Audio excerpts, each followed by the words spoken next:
आज शाम 6 बजे थम जाएगा चुनाव का प्रचार। सभी प्रत्याशी झोंकेंगे अपनी अपनी ताकत। 3 नवंबर को उपचुनाव के लिए मतदान होना है। देवरिया, बुलंदशहर, मल्हनी, घाटमपुर, टूंडला, नौगांव, सादात, बांगरमऊ में उपचुनाव होना है।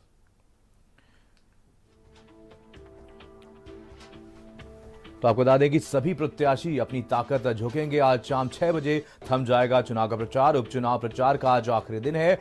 आपको बता दें कि उपचुनाव में प्रचार का आज आखिरी दिन है। यूपी में 7 विधानसभा सीटों पर उपचुनाव होना है। तो अनुमानित जातिगत आंकड़े करीब 48,000 पाल समाज हैं। वहीं अनुमानित जाति आंकड़े करीब 32,000 लोधी निषाद हैं।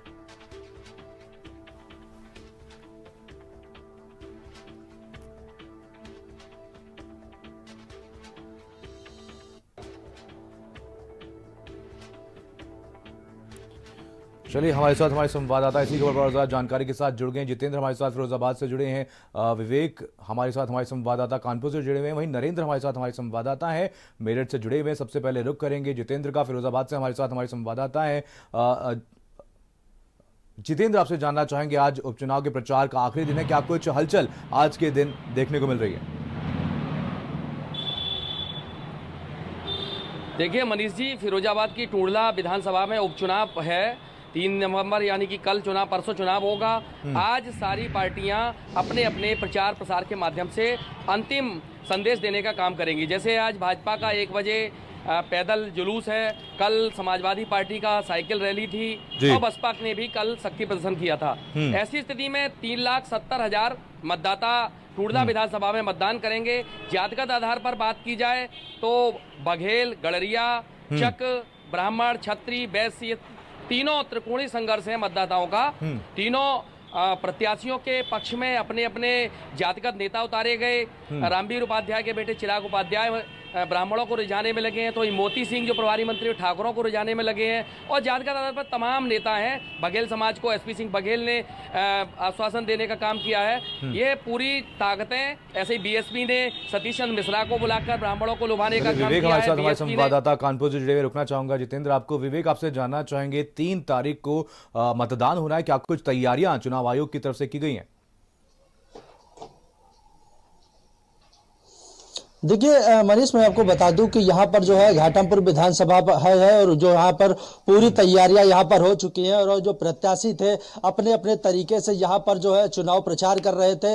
और अपने अपने जो वरिष्ठ नेता है, जैसे बीजेपी में जो है योगी आदित्यनाथ की रैली भी यहाँ पर हुई थी और अजय कुमार लल्लू भी यहाँ पर अपने प्रत्याशी के लिए वोट मांगने आए थे। तो यहाँ पर अपने अपने जो यहाँ पर प्रत्याशी हैं वो अपने अपने वरिष्ठ नेताओं के उससे यहाँ पर वोट मांग रहे थे। और आज जो है 5 बजे के बाद से यहाँ पर जो चुनाव प्रचार है वो पूरी तरह से थम जाएगा। यहाँ पर पूरी तरह से अभी तक जो जितने भी ये प्रत्याशी हैं ये लोग अपने अपने स्तर से घूम के प्रचार कर रहे थे, घर घर जाकर प्रचार कर रहे थे, अपने अपने तरीके से वोट मांगने का काम कर रहे थे। और आज उसका आखिरी दिन है। लोग जो है यहाँ पर प्रत्याशी हैं अपने अपने तरीके से लोगों से मिलेंगे, लोगों के पास जाएंगे और शाम को 5 बजे के बाद से जो प्रचार है, चुनाव प्रचार, वो पूरी तरह से यहाँ पर बंद कर दिया जाएगा, ऐसे यहाँ पर आदेश हो गए हैं। और उसके बावजूद भी अगर कोई रोकना चाहूंगा विवेक आपको। नरेंद्र हमारे साथ हमारे संवाददाता मेरठ से जुड़े हुए हैं। नरेंद्र, उपचुनाव में आज शाम 6 बजे जो चुनाव प्रचार है उस पर रोक लगा दी जाएगी, क्या कुछ तैयारियां देखने को मिल रही है, क्या कुछ हलचल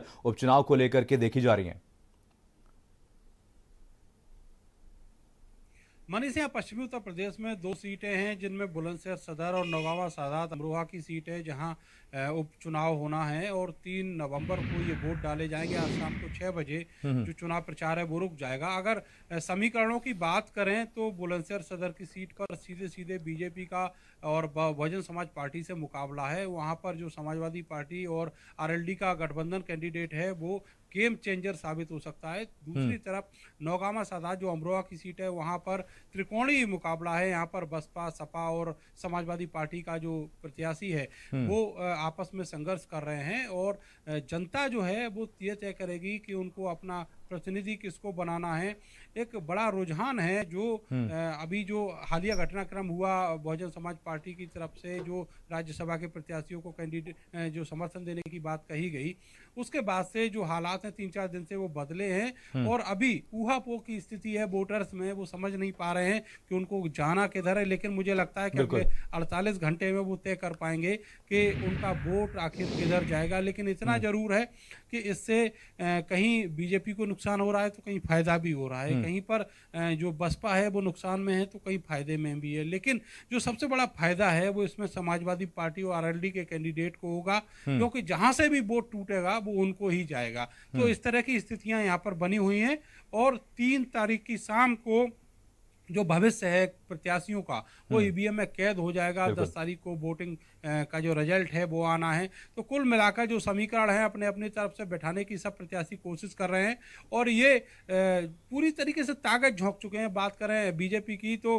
पश्चिमी उत्तर प्रदेश में करीब आधा दर्जन से ज़्यादा मंत्री और करीब 2 दर्जन से ज़्यादा अलग अलग जिलों के जो प्रत्याशी हैं, जो माफ़ कीजिएगा, जो वहाँ पर एमएलए हैं, एमपी हैं, वो सब यहाँ पर लगाए गए हैं और वो लगातार अपनी कैंपेनिंग है वो जारी रखे हुए हैं। तो ऐसे हालात यहाँ पर बने हुए हैं। बिल्कुल, चलिए आप सभी लोग नजर बनाए रखिए, आप सभी से अपडेट लेते रहेंगे। फिलहाल तमाम जानकारी के लिए बहुत बहुत धन्यवाद और इसी के साथ हमारे इस बुलेटिन में बस इतना ही। बाकी देश और दुनिया की तमाम खबरों के लिए आज ही डाउनलोड करिए भारत समाचार ऐप। नमस्कार।